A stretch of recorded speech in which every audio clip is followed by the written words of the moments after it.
So, all of this started on January 3rd, 2009, with the simultaneous publication of a paper and a piece of software by an anonymous contributor on the internet who used the name Satoshi Nakamoto. And they proposed a system of money that behaves as electronic cash, but with some unique properties that have never been seen before. A system that is decentralized, meaning that no one is in control. A system that has certain mathematical properties. It enables a phenomenon called digital scarcity, meaning that you can have something that is simultaneously digital and yet rare. It cannot be copied, which seems like an antithesis, right? Because when you first think about digital information, the quintessential characteristic of digital information is that it can be freely copied. You can create infinite copies of it at almost zero cost, but not Bitcoin. You can't create infinite copies of it. You can't create them at zero cost. So this idea of having a digital thing that is at the same time rare and cannot be copied was a unique and revolutionary invention. Never happened before. Combining that with a peer-to-peer network, a decentralized network that allows participants in the currency to validate each other, so that if I make a transaction, everyone who's running a Bitcoin software system will validate, verify, and check every aspect of my transaction. And finally, an open system for securing and sequencing transactions that ensures that no one can spend the same amount twice, solving a fundamental problem in distributed systems, providing an optimization for what is known as the Byzantine generals problem. It's a distributed systems class of problems. But the basic idea is, how do you know if I spend digital money and give it to one merchant, what stops me from taking the same digital information, walking across the street, and giving it to another merchant? Until the invention of Bitcoin, there was only one suitable answer to that. You have to record all of the transactions to one central authority, and that central authority, when it sees the first transaction, will not allow the second transaction. That works. It's efficient.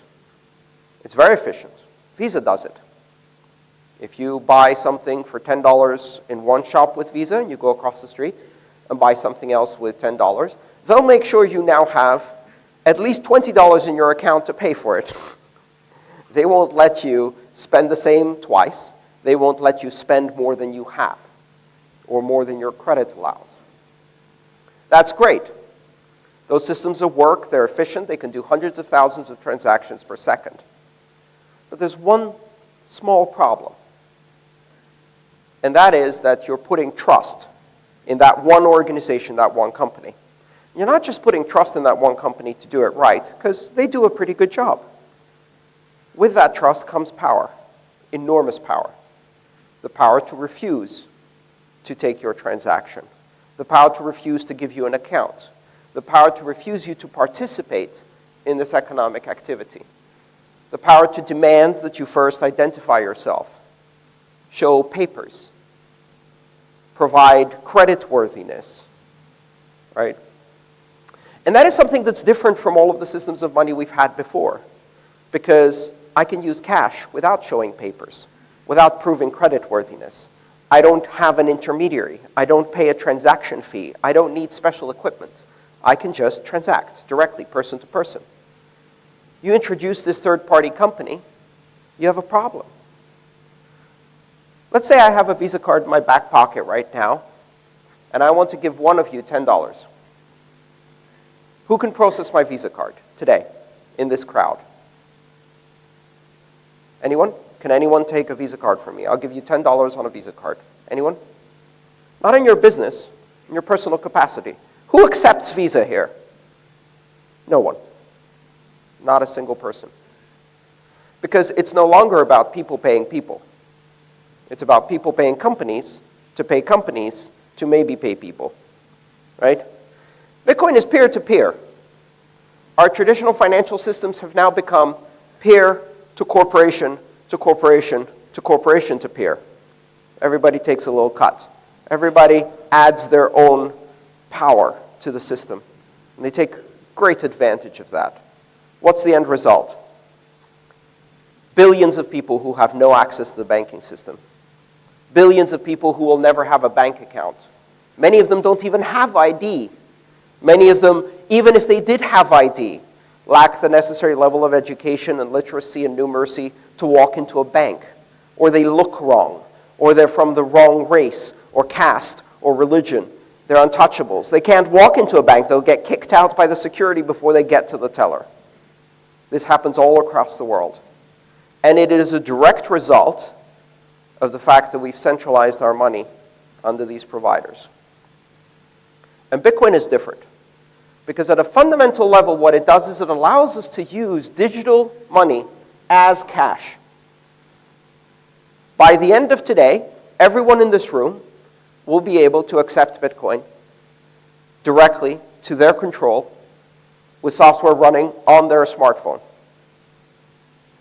And at that point, I can pay you. You can pay me. We can do commerce on a local level as a community without involving any third party, any intermediary, any corporation that has power over us. Without the requirement that you present ID, without the requirement that you fulfill credit worthiness. You fulfill human worthiness. In fact, Bitcoin doesn't even require that, because you don't have to be human to use Bitcoin. Software can use Bitcoin on its own without any humans involved. Autonomous software. So this invention in 2009 launched a completely new era. It's not just a weird form of PayPal. This isn't a new system of payment. It is an invention that takes an obscure branch of mathematics called cryptography, which is the art of secret writing using math. That obscure branch of mathematics is then applied into the domain of establishing trust between participants of the system without giving anyone control over the system. This unique property is what makes Bitcoin special. If you can send money to someone else without knowing them, without having to trust them, without having to trust anybody, because you can trust that the system and the mathematical rules in the system guarantee that that money, if you receive it, is real, unforgeable, will be spendable as soon as it clears in about 10 minutes, and can be used by you to make another payment. You don't need to know the person who gave it to you. Now, in modern finance, that seems weird, and yet we do it every day with cash. If I tip my taxi driver with a 2,000 rupee note, which is too much, but if I did, do they need my ID? Do they need to process a transaction? Do they need to pay a transaction fee? No. Cash is itself a representation of value, and by verifying that it is real, at most, the person who receives it will hold it up to the light, look for a watermark, verify that it's not a fake. But they can do that on their own. They don't have to call someone and say, I have a serial number 1323532. Is this a real one? You don't need to check with a third party or a central authority. You can verify with your own eyes that this is real money. Bitcoin translates that into the digital domain. If you receive a Bitcoin transaction, the software that you're running can independently and authoritatively verify that it is real without asking anyone else, without checking with anyone else. And at that point, the identity of the person who sent it to you is irrelevant because the value is there. You don't need to trust them. That is revolutionary. It's revolutionary in a way that we've seen once before, at least, in my generation. And that is with the introduction of the internet. Many people who have grown up with the internet, even today, still fundamentally misunderstand why the internet is special. They look at the internet and they see it as a form of publishing, a system of content. But we had forms of publishing before the internet. We had digital publishing before the internet. We had ways to disseminate content before the internet. What was different about the internet is that for the first time ever, it enabled a global freedom for the flow of information. It enabled the free flow of information everywhere on Earth to anyone who has the technical capability to connect to the internet. And as long as you have the technical capability to connect to the internet doesn't care who you are, how old you are, whether you're a human or a software agent, what race, religion, age, or gender you are. It gives you the power of the free flow of information without restriction. That is the magic of the internet. That is the transformational power of that technology, the free flow of information. And to many people, this is terrifying. The idea that anyone can say anything, anyone can read anything, anyone can speak about anything, without control, without a license, without a qualification, without a diploma, without a certificate, without identity, without censorship, is terrifying. For my generation and the generations that follow, it is not only liberating, it is normal. It is the way things have always been, and the way things should be. What Bitcoin does is it creates the exact same circumstances for the first time in the category of money. It enables the free flow of money and also the free flow of trust across the world to anyone, regardless, simply through their choice to participate by downloading an application. The free flow of money, the free flow of value, the free association of trust. That is what it's about. It's not an investment scheme. It's not a payment network. It's not a weird version of PayPal. It is the internet adding the free flow of money to the freedoms it already gives us. I guarantee you this is a terrifying idea to many. The idea that anyone can send money to anyone without asking, without permission, without control, without censorship, without ID, is terrifying. My generation finds it liberating. The generation after mine sees it as normal. They will never know a world in which you cannot send money anywhere to anyone. A world in which money only works Monday to Friday, 9 to 5. A world in which the privilege of having a bank account costs you a monthly fee for other people to store your money. A world in which some destinations are prohibited. A world in which, in order to open a bank account, you have to be 16. Which seems like a bizarre idea. Get ready for a world in which 6-year-olds have Bitcoin accounts and Bitcoin wallets. I've met them. They love the fact that they can now buy things on the internet. Parents will find that terrifying. They will see it as normal. And 10 years after they get their first Bitcoin wallet, they'll walk into a bank because grandma wants to give them a savings account. And they'll have a conversation with a banker that will seem as bizarre as if they're talking to an 18th century privateer. In order to open an account, they will need to present all kinds of documentation and paperwork, a process that will take an hour, after which they will have limited access for a very high fee, during working hours only, Monday to Friday, 9 to 5, to an account that can only use one currency and only send to specific destinations, most of which are corporations, an account they can't use to send money to their friends or buy things over the internet. And they will look at that and say, my grandparents are crazy. Why would they use this? It's broken. It's almost as bizarre as when they asked me to send a fax. I don't understand. This is the world we've created now. This has happened.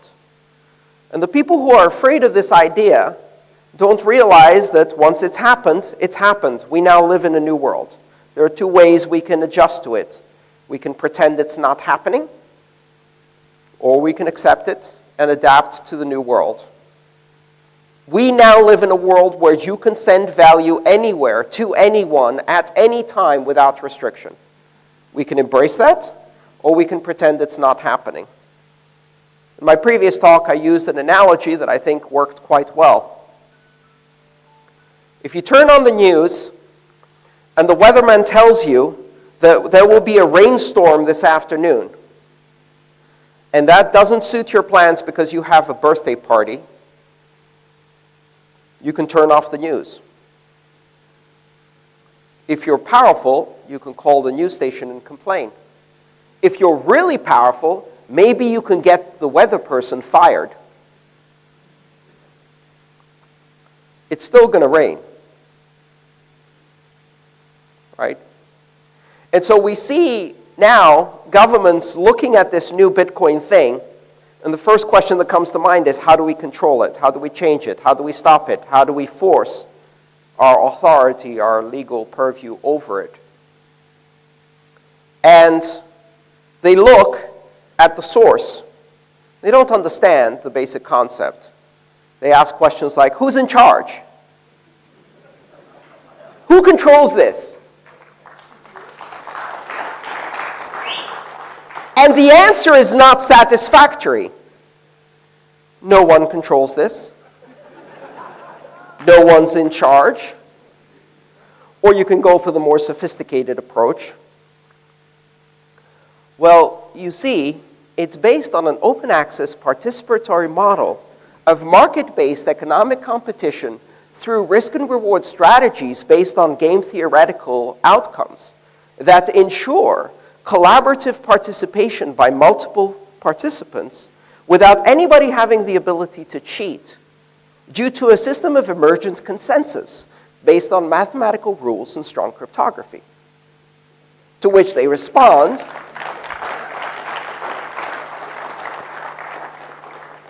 yes, yes, but who's in charge? Who's in control? I've had people come up to me after meetings and they say, okay, I won't tell anyone. This is just us. Who's in charge? They think I'm joking. They think I'm trying to massage the information. Because it is really a bizarre concept to say, here is a system of trust without authority, a system of trust without a center, a system of trust without hierarchy, a system of trust without control. Why? Because we've never had any of those things. Because every system of trust we've ever had in our society is based on the exact same model.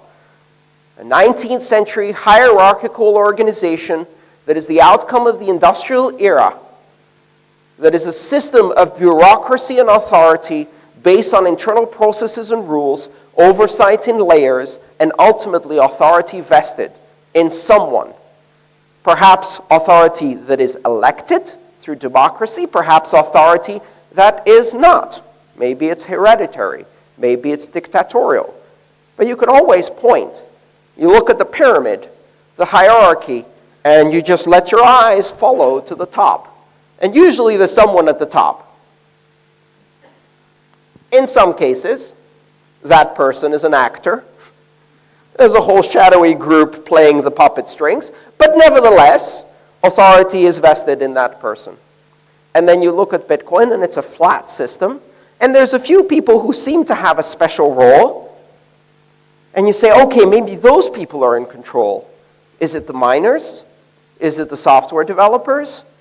Is it some part of the node system? And then you notice that these people can't actually do anything.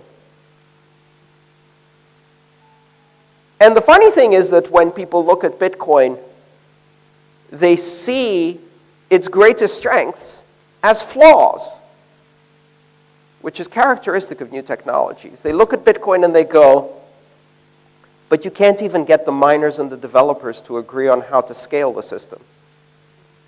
Why doesn't one of the groups just say, this is how we're going to do it? Because that's not Bitcoin, because we don't have that ability. There will be an adversarial competition. It is a system of market forces competing against each other. The reason we're in deadlock is because consensus overrides personal ambition, popularity, and everything else. And so they look at Bitcoin and they say, you keep squabbling, you can't make a decision. Yep, by design, feature, not bug. They look at Bitcoin and they say, but you can't reverse a transaction. Payments are irreversible. And they say, that's a problem, that's a bug. How can you do that? What if something goes wrong? Who do I call to reverse the transaction? Feature, not bug. Bitcoin guarantees execution of the scripts you put into it. Now, if you put the script that says, hey, Sandeep, here's 1 Bitcoin, I hope you send me that TV I ordered, that's the script that's going to be irreversible and guaranteed by the network. Not a very good script, because Sandeep may not send the television. And there's no one who can make that Bitcoin come back to you other than Sandeep once you've sent it. Yeah? So that's one form of irreversible promise. Of course, that's not the only promise I can get the network to guarantee. I can say, hey, Sandeep, here's a Bitcoin. It's currently locked in a multi-signature address for the next 30 days. After 30 days, if there's no dispute, it will automatically transfer to you, but upon verification by a third party who I've chosen to elect, this trustworthy party or that trustworthy party. I can introduce third parties if I want to. I just don't have to. I can introduce reversibility if I want to. But if I write that script is irreversible. And I can choose who my escrow agent is. And I can choose who does dispute resolution. So I can take the very core feature of irreversibility and I can apply it and soften that promise and make it consumer protection through programmable money. It's a feature, not a bug. Bitcoin is this strange being. It really is. It violates everything we think we know about money. And it forces us to consider whether we actually understood money in the first place.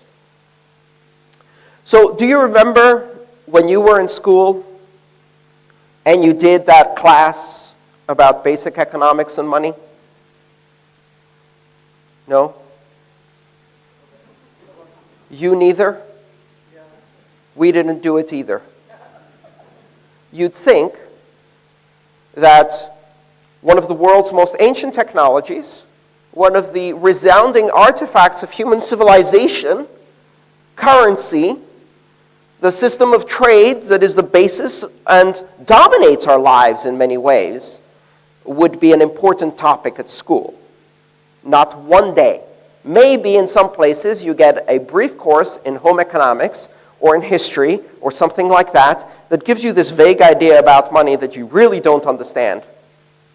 Most of us cannot hold a 15-minute conversation with a 6-year-old about money because the 6-year-old has good questions and we have no answers.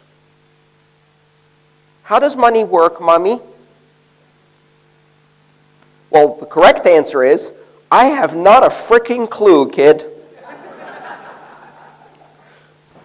I think it's something to do with the allocation of special drawing rights through the International Monetary Fund and World Bank In a free-floating system of market exchange currencies that compete through trade balances across an international spectrum of inflation-adjusted exchange rates that then can be used to create local debt that is issued by the Treasury in return for currency that is printed by the central bank, distributed to the banks that leverage it through a system of partial reserve leverage of approximately 10 to 1, and distribute it into the economy, creating either inflationary or deflationary effects, allowing us all to experience the velocity of trade through the exchange of an abstract token that represents the promise of future value depreciated by the rate of inflation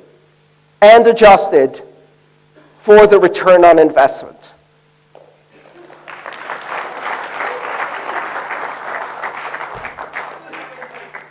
So why can't we have more of it, Mommy? Why can't we just give everybody more of it? That conversation doesn't go that way. It usually goes, eat your breakfast, go to bed, clean your room. One day you'll understand. And that's the first lie, because you still don't understand.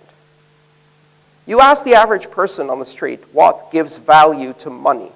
Why does money have value? They have no idea. They have a theory. They have a fairy tale. They have a story.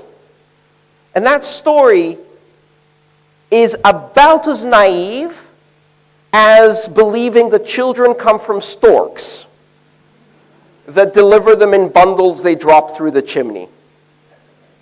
It is about as solid as Santa Claus. What gives money value? But it says right there on the piece of paper, it says, by the full faith and credit of the Royal Bank of India. Or it says, by the full faith and credit of the Federal Reserve System. It says, one Federal Reserve note. Applies to all debt, public and private. Okay, this is what gives it value, a promise. But most people have no idea how that works. I guarantee you that if you ask the average person on the street, they will tell you that the reason the money has value is because somewhere there's a cave, a vault, a box, where the government keeps gold in direct proportion to the money that circulates, which has not been true since the 1930s, anywhere in the world. And yet, that is the Santa Claus fantasy that many people believe in. Or they believe that the government guarantees the value of money somehow, which then creates other interesting questions like, well, why does inflation happen then? Why is the currency collapsing in Zimbabwe? Did the government not try hard enough to guarantee it? That is the inconvenient truth at the core of our understanding of the world's most ancient technology, money, is that we don't understand it. We simply don't understand it. The truth is, you give money value. Why? Because you are participating in a shared hallucination with 1.5 billion other people in which you firmly believe that tomorrow this money will still have value.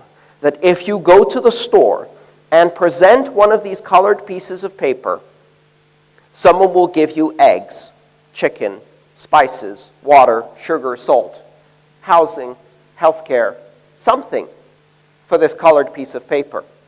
And it really takes an incredible hallucination for us to believe this, because the paper itself is worthless. It's pretty, but it's not pretty at that level. Nobody gives you products and services because of how pretty it is, right? That shared hallucination took hundreds of years to be established. And it started at some point in the late 15th century, with the introduction of paper money, gold certificates, IOUs, certificates of exchange, bearer notes, etc., pieces of paper that could be exchanged in promise for something else. And then, in the most amazing magical trick our societies have ever seen, they switch the cups around. And you lift the cup, and the ball isn't there. You go, what? This was supposed to be redeemable for an ounce of gold, a pound of silver, something. No, not anymore. It's just a piece of paper. What gives it value is your belief that tomorrow if you go to the store, you can buy something. And the moment that belief suffers a crack, it shatters. And you have very big problems. I mean, imagine some crazy scenario where the promise, the full faith and credit, one day turns into an announcement that as of 4 hours from now, these two pieces of colored paper have zero value. I mean, that couldn't possibly happen. But here's the interesting thing. If the value was based on the promise, and that promise is broken, and the people who gave that promise just told you, this now has value 0 in 4 hours, what is the value of that piece of paper? 0, right? But that's not what happened. It's not what happened at all. For months after that announcement was made, yes, the paper was valued less, 10% less, 15% less, 20% less, but it still had value. Even though the people who made the promise told you it was 0, you could exchange it for 80% of face value in one of the many available locations where corruption no longer exists and you can't exchange money, you know, all of that story. Unless, of course, you're connected and wealthy enough to afford the 20% depreciation. But it only depreciated by 20%, maximum. I bet you could still find some in circulation today. And I bet they still don't have value of 0. In fact, in the history of currencies, we rarely find any currency that goes to 0. I can go to Rome in Italy, and I can get silver coins that have the face of Julius Caesar on them. Coins that have not been in circulation for almost 1,000 years, and yet their value is not 0. In fact, their value exceeds their worth in silver. They're still a tradable abstraction of value. The reason your money did not go to 0 was because its value was not the promise. It's because its value was that illusion. And that illusion was shaken, but not destroyed. Because you start panicking at first. You're like, this has 0 value. And then someone says to you, oh, don't worry. I know this guy who knows a guy who knows a guy who will give you 80% on it. And no longer has 0 value. Now it's just depreciated. Because you give it value through your use. Because you give it value by believing in that promise. But in order for that promise to hold, it has to have some other characteristics. It has to be unforgeable. If it can be forged, then you have an emerging phenomenon that in economics is called Gresham's law, where bad money chases out good money. Where if you get your hands on the good money, you do not spend it. You stuff it under the mattress. Sound familiar? Happened here. If you had an old note and a new note, there is no way you're spending the new note until you get rid of all of the old notes. So all the new notes disappear from circulation immediately. Their velocity goes to 0.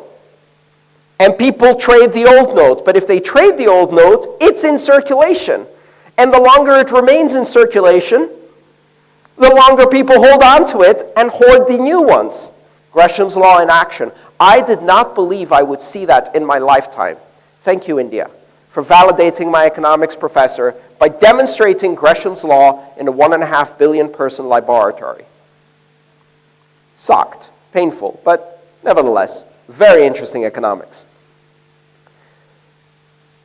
Money has to be unforgeable. Money has to be portable, right? Why did you not pay with gold at the door? I'm sure they'd accept gold. I certainly would, right? The reason you don't pay with gold is because gold sucks as money. And the primary reason it sucks as money is because it's heavy. It's very, very heavy. For the value that it contains, its weight is unrealistically heavy. You can't make it lighter.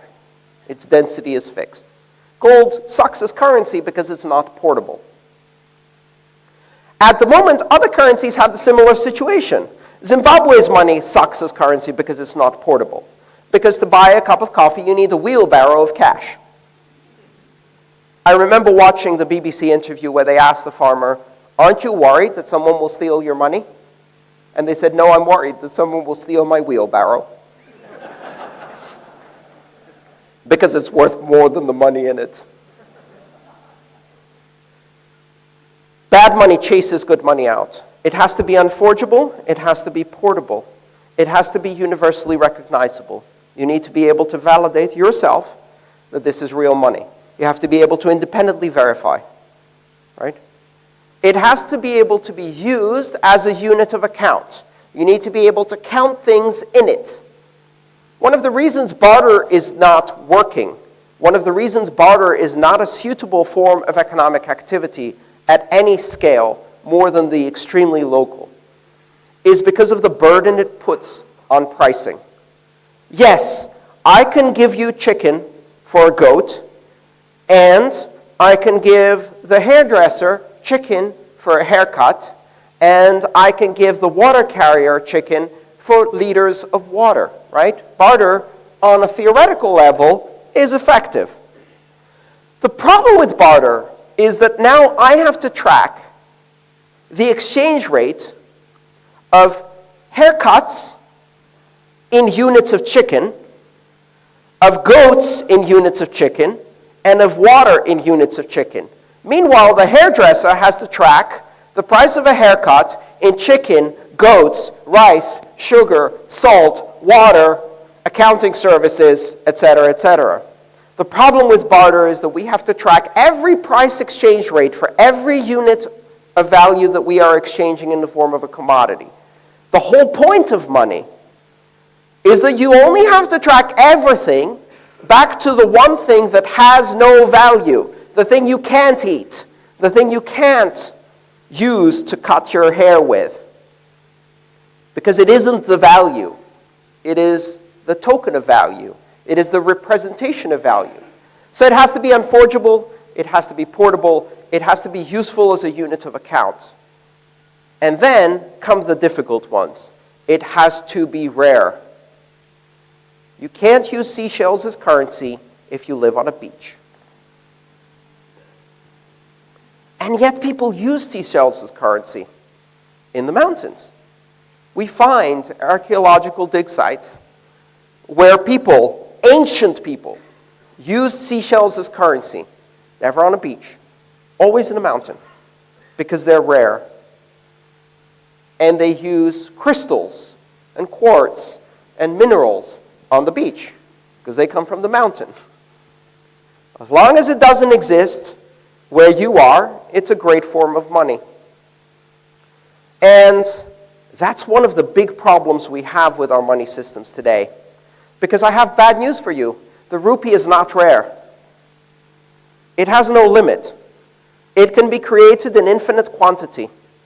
It can be created in infinite quantity just like the dollar, the euro, the yen, and all other monies. These can be created in infinite quantity. And worse, the power to decide how much of that to create is vested in the people who have a direct conflict of interest. Because if you are a debtor, then you want the money to be worth less so that you have to repay less. If you are a saver, you want the money to be worth more so that you can earn more on it. If you give the government, that is the biggest debtor of all, the decision of how much the money will be worth, they will print an infinity of money in order to make sure it's worth nothing. And in the process, they transfer wealth from savers to debtors. And in a culture of savers, that's a terrifying thought. You have to explain it to people in a very calm way. So we say little nifty tricks. We tell people, there's a rate of inflation that will not exceed 2 or 2.2% per year. Sounds innocuous. 2%. What's 2%? I don't even know what 2% is. I didn't pay attention in school. It has something to do with hundreds and division. I was never good at division. 2%. What does that do? If you tell people the rate of inflation is 2%, they go, 2%, 10%, 5%. I don't really understand that. Let's rephrase that. In 10 years, half your money will be gone. Holy shit! Now that I understand. I've been saving like crazy. I work 2 jobs. I barely get paid. Half of it will be gone. Where?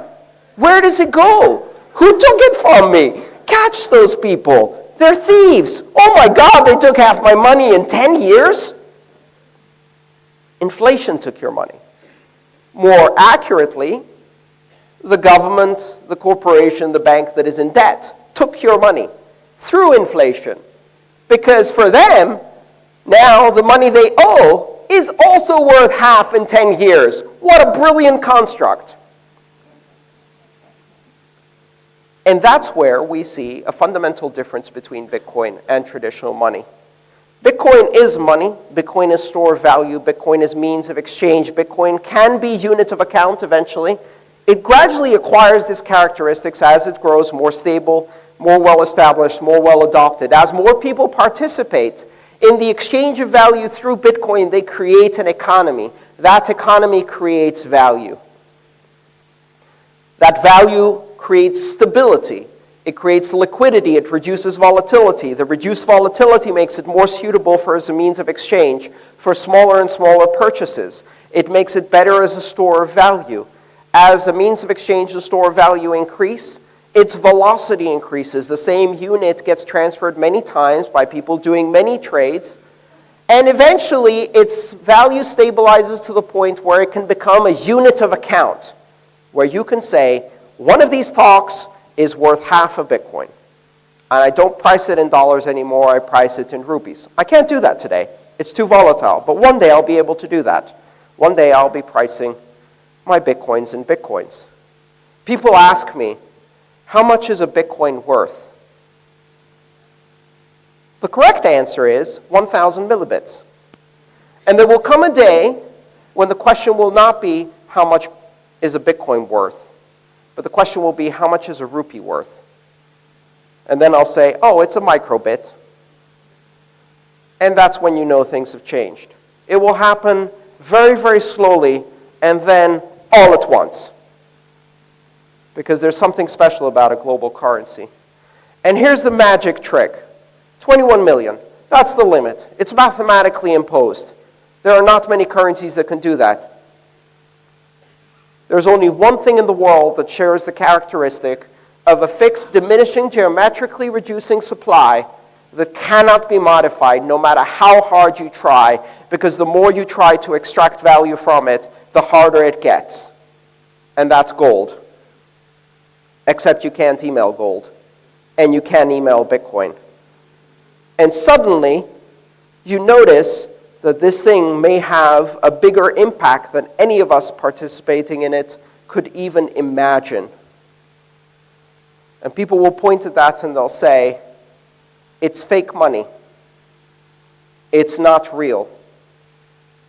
And the market will give it a value, and in the end, that value is the truth. You can use currency controls, propaganda, lies, restrictions, laws. We see that in Venezuela, right? They're doing all of those things. They're pointing at Bitcoin and they're saying, that's fake money. And anybody who's involved in Bitcoin in that space points right back at Venezuela and goes, oh no, yours is the fake money. This shit is real. Because I can buy food with it. From Amazon, delivered to Colombia and smuggled across the border, but I can still buy food with it. Fake money can be resolved by the market. We are at the very beginning. This is not an investment opportunity. This is not a get-rich-quick scheme. This is a technology.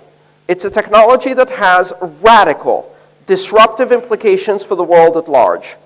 It creates, for the first time in human history, the possibility of the free flow of money to anyone, anywhere, at any time without any restrictions, controls, or central authority.